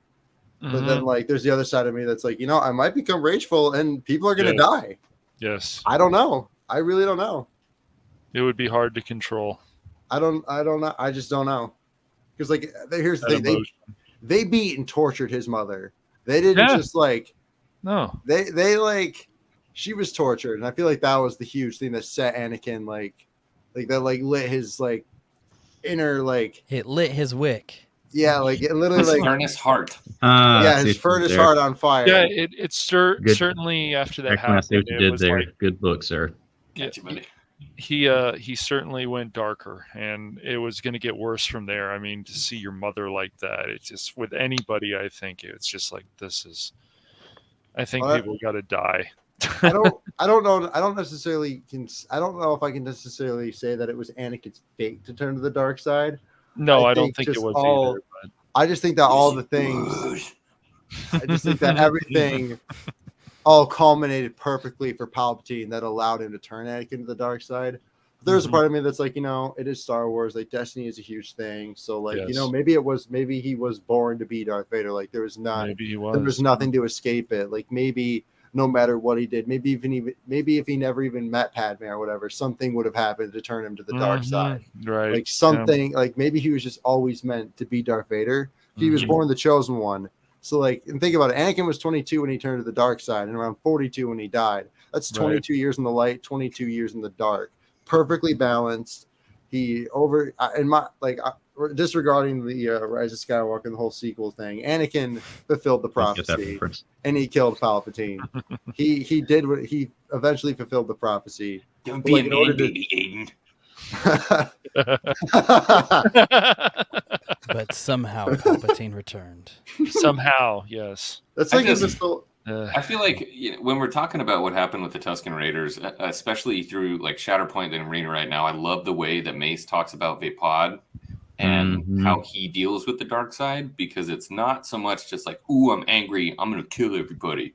It's this real odd sense of joy and the thrill of the fight that he enjoys. And so that's the hard part about the dark side, is it's not so much ooh, I've decided to be evil. You're taking a joy in the hunt, in the combat, the feeling of it, taking life. It gives you power. So it's not so much how you're reacting to the situation. It's how the situation is controlling you. I agree. How the dark side takes you over. I mean, when Anakin was talking to Padme and Mustafar, he was he had a smile on his face almost, and he was talking about all this power that he had. Yeah, he did. No, only my new powers can do that. Yeah, he was pumped. Super pumped. He was happy with the fact that I'm powerful now. I'm gonna I can overthrow the Chancellor. He felt like he was I can overthrow the Chancellor right now. Yeah. And then you and me can rule the galaxy. That'd be badass. Yeah, and that's why, sweet, dude. I'm telling you, why aren't you listening to me? This could be awesome. Right, exactly. Yeah, and the council, it's they probably made a better decision. It's giving him the title of master would probably not been the best idea, because I think. Well, sorry. I still feel that the council made the right decision on that, and you could even see it with Mace Windu. It's just, and they did disrespect Anakin. There's no doubt about that, but. That's a really tough decision right there. And But Anakin didn't want to be a master just because he wanted to be the rank of master, wanted to get this sense of fulfillment. Mm-hmm. He actually wanted to be a master so he could have access to the Council's restriction section and the Jedi archives, so he could study the ancient lore and the ancient Sith lore and holocrons to figure out a way to save Padme. That's why he wanted to be a master. And so when all that was denied, like his only plan at that time, like the only thing he could think about working out for him was just denied. He was like, "Oh, are you serious?" And then like he was like, obviously he felt insulted too, because like he was right. Like there was no one in the history of the Jedi to ever be on the Council and not be a master. Like they couldn't even do the decency in letting him be a master. But like, no, you can sit in the chair. You just can't say anything. You can't do anything. You can still sit there, but you won't have a say in anything. It was outrageous. Unfair. Unfair. Yeah. Exactly. I think I've heard that before. Yeah, it's outrageous. Oh, it's unfair. It's unfair. Yeah, outrageous. I slaughtered them like animals and the children. Yes. So my 2 cents. The original question was, do you think Anakin at some point could have been saved? Was that it? Yeah, that was really. All right. From the book novelization, Kenobi, is that what you're asking, or just in general, like from the very beginning? Kind of using Kenobi as a launching point from that, but at any point in time, Okay. Even how Aiden referenced, Padme and his mother, stuff like that. I will pull on the George Lucas, what he said and what Dave Filoni said. Qui-Gon. If Qui-Gon had lived, Vader would never have happened. And another thing to remember, not just from that, also the breakdown of season 1 of Mandalorian when they talked about the Duel of Fates. Yeah. Not just that. I know, right? But not just that, but it's very, very important to remember, because again, go back and look at like the making of and everything like that. It wasn't just Hayden doing a method thing. As soon as that moment of Mace is out the window, dead, and Anakin, pledge myself to your teachings. Anakin goes, that's not him anymore. That's Vader. So, and again, on Mustafar, that's Vader. Mentally, that's Vader. Almost physically, he's getting the power. And even though some may diminish, but that is Vader talking to that. There's another book, The Rise and Fall of Darth Vader, and how he reflects on that. So unless you go far back, I think he could have lived with having the love of Padme. Qui-Gon had quite a background of being like the gray area. He had a couple, thing where he almost turned to the dark side. And that's what I'm thinking, dude. We never talk about what Qui-Gon would have done during the Clone Wars. Would he have been more like a Dooku and listened less to the dogmatic views of the Jedi and maybe been a little bit more gray? Could he have finally crossed that line, taking Anakin with him? Yeah, Ian McDermott in one of the makings and stuff like that said, there's a story about fathers and sons and, family ultimately. And just unfortunately, Qui-Gon was taken out of the picture frame too early. And unfortunately, this, loving uncle, which far from it, Sidious came in and just filled the gap and just kept whispering poison in his ears. And eventually that was turned into,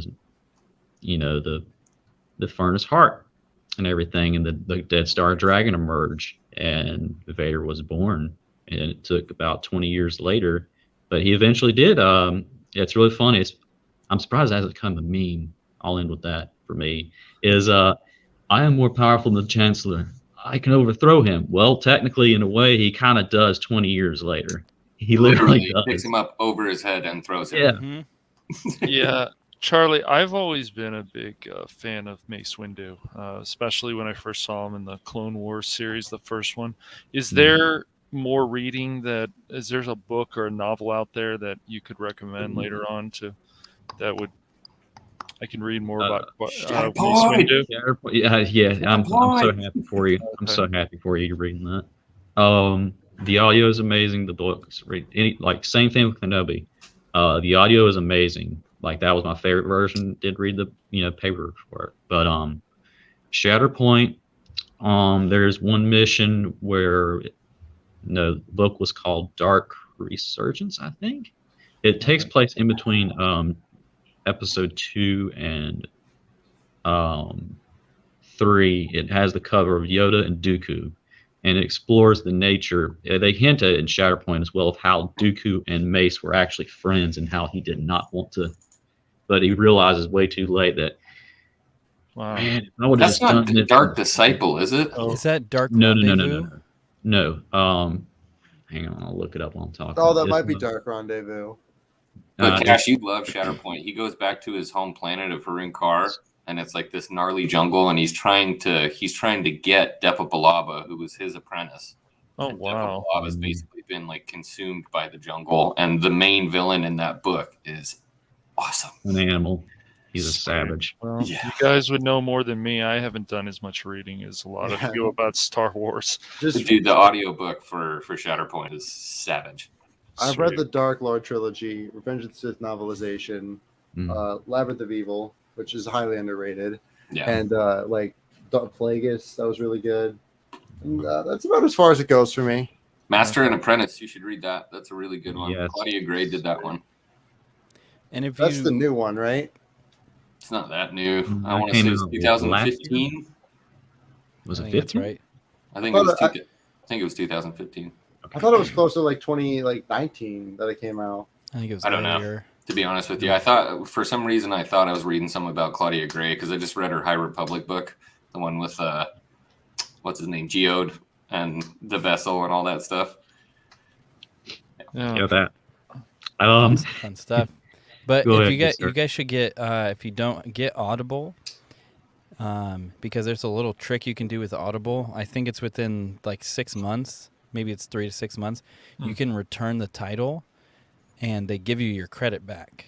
Yeah. So as long as you have really, you can get like a ton of credits. If you're going through books, you don't have to keep them in your library, unless like you want to re-listen to it. Like there's some books I have, I'm like I will re-listen, but I just return the title and I get the credit back, and I just get a new one.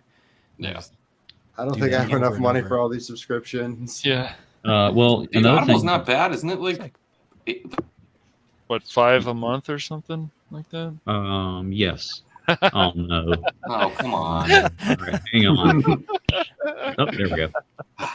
yeah, it's not bad. It's like $12-15 a month, something like that. Oh, Yeah. okay. And you get a free credit every month anyway. So if you buy one book and then do the monthly, you can basically just read a Star Wars book every single month. If Maybe they're just do a and also if discount, they're look into legends, it. they're a lot more cheaper as well, right? Yeah. Yes. So the cheapest for that would be you can literally get that for just 16. And I have a bunch of extra credits because I put Audible down for a while because it was completely consuming my life and I wasn't working as hard as I should be because I was listening to stories instead. So, You're like super That was the slow best with the of us. wrench. yeah. Yeah. Wow. Pretty much. If it was an intense moment, I'm like,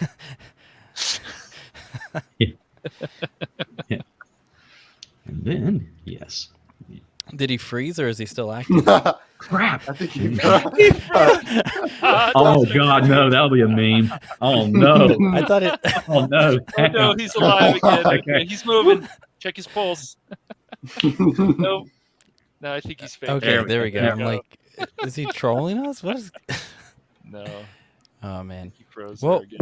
what about this? This can be, a question. It's not a Kenobi question necessarily, but I liked how X-Wing brought up the idea of what would Qui-Gon do during the Clone Wars, because I mean it's nothing new. That Qui-Gon would disobey not only Yoda's wisdom and counsel, but also his directives. And that was a big source of conflict between Obi-Wan and Qui-Gon, because Qui-Gon would do his own thing. So do you think in the Clone Wars, this idea of he would only take the lives that were necessary to take, like Darth Maul, like absolutely, I'll take that life. I feel like Qui-Gon would relegate himself to the role of, this is a lot of pointless murder, and I don't care what the council says. I'm going to leave and do my own thing and take my Padawan with me. I think Qui-Gon, even though he wasn't Padawan at that point. But I think Qui-Gon definitely would have been able to see like the downfall of the Jedi, like way before the Clone Wars, and like once it started, I feel like it just would prove his suspicions right, and he'd be able to see like, oh crap, like I think this might be like the straw that breaks the camel's back. Like I don't think the Jedi are going to be able to like. I think that this is something's going to happen, and I like the Jedi, like their politics, their dogmatic views, like they're not going to help anyone or anything. So I don't know if he'd leave the Order necessarily, but I could either see him leaving the Order, or maybe the Order just being like, no, get out. You don't listen to anything we do. You just do your own thing. So like, just go do your own thing. And yeah, but he already turned down a seat on the council, So yeah. Yes, he did. He didn't want to be on. I just don't. I see Qui-Gon being the one to maybe. I feel like he would. Qui-Gon. I don't know. I can't say for sure what he would do, and because like he still like did have trust in the Jedi, so like he still trusted Yoda and everything. But I feel like he would just reach a point where like he just can't agree with their judgment and would actually be able to like truly foresee their downfall and like Sidious's rise to power. Because like he was a lot more powerful than a lot of people. Because he followed the will of the Force, not the will of the people. If the Force told him to do something and guided him, but it contradicted with like the agenda of the Senate, he would absolutely follow the Force no matter what. And he was also being trained at the same time by another awesome group of people. So, and that's another question I would raise about Qui-Gon. I don't mean to interrupt because I gotta leave because we're doing a Chimera stream for the Chimera in the Discord. But obviously Qui-Gon Jinn was huge into prophecies. He was kind of gifted that problem by Dooku, right? We're always believing in the prophecies and things like that. What if Qui-Gon that the prophecy was that Anakin would turn to the dark and was like, you have to turn to the dark in order to bring balance. It's the only way to destroy the Emperor, That's an interesting moral dilemma, right? Yeah. Like you have to let him go to the dark. Mm-hmm. And then Anakin kills Qui-Gon to seal his fate and move to the dark. Could be a cool fanfic. I think that would definitely be interesting, but I do not see I don't see Qui-Gon. I don't know, because Qui-Gon, like you said, was very into prophecies and everything. Like he was so persistent that Anakin was the chosen one, and like was like willing to like, because he was going to train Anakin regardless. Like even if he won against Darth Maul, regardless of what Anakin's fate was, he was going to train him no matter what, even if he had to leave the Jedi and do it himself. So I don't know. Like I feel like he could have like the two.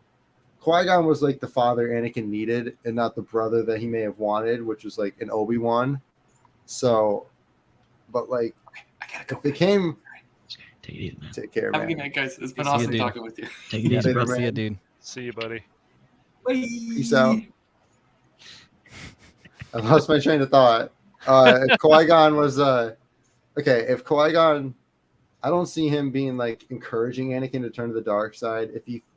Because I feel like if Qui-Gon knew that if the only way that the Jedi could be saved and the galaxy could be saved was for Anakin to turn to the dark side, I feel like first off he would try to do everything in his power to figure out an alternative method, and then if none of that worked, he would be like, okay, I guess this is just gonna have to be how it is, and it's just do be like that, and I'm just gonna have to let this happen.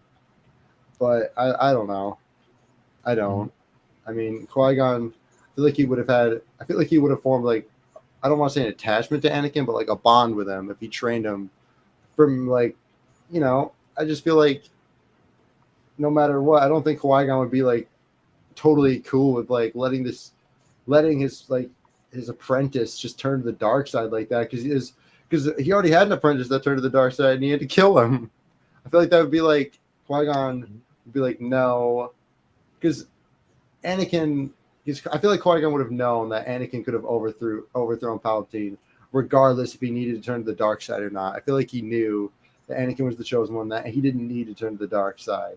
I feel like maybe if he found out that like, oh crap, if I died, Anakin would turn to the dark side, but he would still bring balance to the Force. Maybe if he found something out like that, then maybe he would just do everything in his power to just train Anakin to be ready to like. Because I feel like Qui-Gon would be like, no, you absolutely have to kill Palpatine. I don't think you can spare this man. I don't care how much you like him or what's going on. He's got to go. Like, I feel like Qui-Gon wouldn't be like, no, we should imprison him, because that's Palpatine could just he'd figure out a way to escape. I mean, I think that's right on. Because one of the kind of like final thoughts and talking points we wind this down in Kenobi, there's like one of the more, I guess, dramatic Force meditations. Because the whole point of these is he's trying to get Qui-Gon's leadership and his direction. That's the whole point, and it's just a lot of one-sided. He's not hearing from him, and he's getting frustrated, and he's like, I don't know what to do. I need your help, essentially. And he starts going on this big, I guess, conversation, hoping that Qui-Gon answers about what does it mean to be a Jedi when you're possibly alone, like when there's no council, when there's no order. I'm alone in the desert. And there's a statement, I put it down in my notes, where he says that he has trouble. Obi does. He has trouble following the living Force alone, and he talks about how he has to think about the bigger picture. But circling with, and that's in the same thing where he's asking, maybe it was impossible to save Anakin, all this. But I think with Qui-Gon following the living Force, it would have been like, no, the right thing is to kill Palpatine right now, to put an end to it, where Anakin was he was being conflicted with Mace from Mace is doing that, but then you also have like the training of Obi and Yoda, and all this conflict in him, and then obviously, what Palpatine has been promising him. But yeah, I think you're right on that Qui-Gon would have led him there to take Palpatine. I think Qui-Gon, well, because think about it. What came after Palpatine? Snoke, which was just Palpatine. I mean, nothing really came after Palpatine that we truly know of yet. Like, because he was just the big bad in the Rise of Skywalker, and oh boy, he's like, he didn't learn his lesson and was able to get blasted by lightning yet again and die. So like, it's not really like that. Like, I feel like if Anakin killed him much earlier on, I don't know. I feel like maybe not much. I just don't know. But like, because like, if that were the case, and if Qui-Gon did have Anakin, like if Anakin had Qui-Gon in his life and Qui-Gon was his master, I definitely still feel like the events of Episode 2 could have still happened. I still feel like Anakin would have married Padme and had Luke and had children and all that. But I feel like he would have told Qui-Gon about it way earlier on. Maybe even at the start of the Clone Wars, he maybe would have told him. Or at the very least, Revenge of the Sith. He would have by far, like, I know, like, Anakin would have had that trust level with Qui-Gon that it just wasn't possible with Obi-Wan, because Obi-Wan always questioned Qui-Gon. I mean, in the Phantom Menace, he was like, I'm sorry for questioning you, Master, and like, I am truly grateful to be your apprentice, and I'm thankful that you think I'm ready for the trials and all that. Like, he was always like, no, we should probably listen to Council, Master. Like, Master Yoda's right. Like, we shouldn't do this. And so Obi-Wan always fell more in line with that of the Council, whereas Qui-Gon would have actually had that relatability to Anakin. And I can't say that Obi-Wan didn't, because he did have harbor feelings for Satine, but Qui-Gon actually followed those feelings to a point where, like, he had to actually outright, like, watch his loved one die and everything, which is exactly what Anakin was going through. That's what he was ultimately afraid of. And I feel like Qui-Gon would have been the one to truly help him. And I feel like if Anakin had Qui-Gon, Palpatine's plans would have been absolutely just ruined. Because there's no way he'd be able to turn Anakin to the dark side with Qui-Gon still around. Because, like, he can, like, seduce him and be like, yeah, no, this is the only way to save Padme. But I feel like if Anakin was taught by Qui-Gon, he would have had that insight or that foresight to be like, you're just manipulating me. There's nothing you have that can help me. Like, you're just evil. You just want me to do your bidding. You just want me to be your slave. Yeah, he was a lot more powerful than a lot of people give him credit for as well. Exactly. Remember, he was taught by not like just didn't make up just for it physically, but like spiritually as well. Like he was being taught by the people who immortality, Force Ghost, the thing that will save everybody's bacon in the few years to come. So, and again, I'll make it short and I'll answer my little thing. That is, remember the Jedi Temple was built on a Sith Temple on top of it. Just a lot of people didn't. That was another reason of clouding of the minds and stuff of the Jedi, and Sidious maximizing that and branching out for war, just cloud everybody's stuff and everything. So I really think if Qui-Gon was still alive, I'll get back to the Obi-Wan thing in a second. When he thought, if that did happen in some alternate universe of Qui-Gon being alive and he took Anakin just away, just even for a little bit. They even referenced that in the novel, the Revenge of the Sith novel. Anakin was, because he was sleep deprived. He was not sleeping. If he could just get away for a little bit and play the Kenobi Sky game for just 1 second, 1 minute, 1 day, things might, he could clear his head. So I think if he went off with Qui-Gon somewhere, maybe even to train early, with that, like, hey, something's wrong here. Let's go over here. And by the time, training, they could even see the bigger picture of like, that's really weird. Like that Coruscant's dark side of the Force, like that building specifically, what's the deal there? We need to check that out. And then things would lead to another. And again, Anakin at full max power, that's, you don't touch that. And as well as Qui-Gon being powerful as well spiritually, it's a whole can of worms. But long story short, yes, I truly believe that as well. I completely do. I think. Sorry. Obi-Wan. No, it's okay. But Obi-Wan for the Kenobi book. Yes, those meditation things are some of my favorite parts of the book about him reaching out and everything. And I won't give anything spoiler away for those that haven't read it. Like you said, man, is there's the scene where he's holding the gate. And it's funny, the girl's name happens to be Adelina, that from the Oasis and everything. And eventually his transformation to Obi-Wan to Ben is beautifully done. Remember, Obi-Wan has not seen the movies and read the books like we have, and so he can't. It's a fourth dimensional thing. Qui-Gon's way out of it. He can see the bigger picture.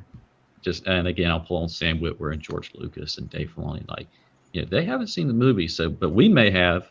They haven't. They're living in their own point of views and everything. So again, he still thinks that Anakin died up until that moment in the Cantina where he gets the news of Lord Vader has come through and ransacked Kashyyyk and everything. And then he finds out there, but he can't think that. The only thing that he can project, he can't even face that fact that, Anakin is still the chosen one. He's projecting that on the one thing that he has to concentrate on, which is Luke. And, A New Hope, and, dealing with the fact that, yes, he may be the last, of the Jedi of that time, but he learns in the book, about finally and everything. Again, I won't give it away. Just an amazing book. Him talking about isolation is the answer of everything, and how you can become more powerful that way and think on things, and just he can practice sword work, his meditation powers, just so many things. I can't say enough about that book. I'm so glad you got a chance to get a hold of it, man. Yeah, yeah, man. It's a great book, and for those who haven't read it or listened to it, seriously, pick it up. It's totally worth it. What I'm gonna do right now, I'm getting over being sick, so my throat is killing me. I had to leave and get some water, but I'm gonna call it good now. This has been a lot of fun talking Boba and Kenobi and stuff.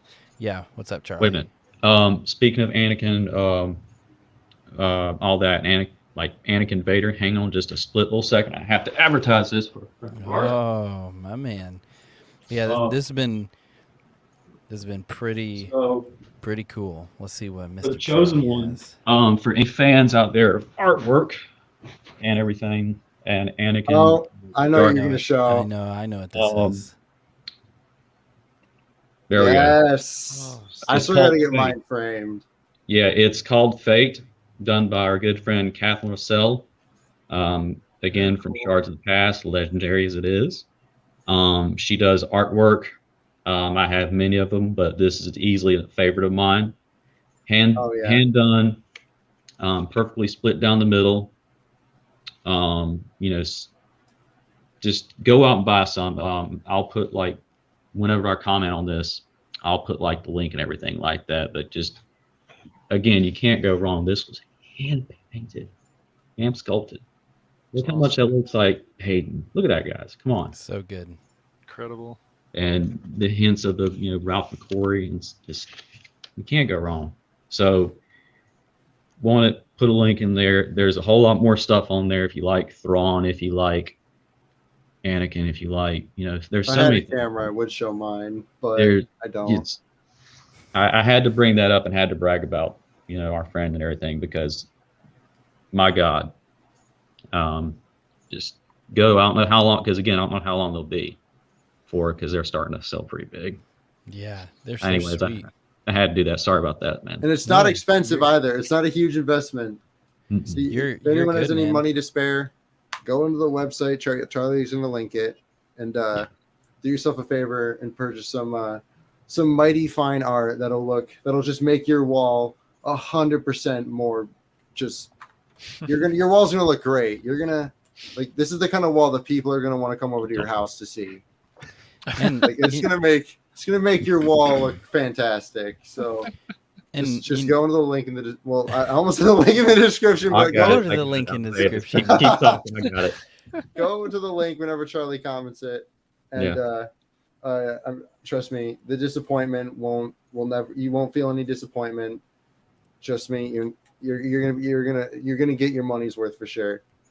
And you know what we'll probably actually do, maybe we'll for our next giveaway, we'll throw some of her art in there. That'll be cool. So we'll pick some of it up and do that. But yeah, this has been a blast, everybody. This has been super cool. Make sure you stay tuned. We're going to be trying to get back to these every Friday now that the holidays are done and the schedule is getting a little more flexible. But this has been great. May the Force be with you always.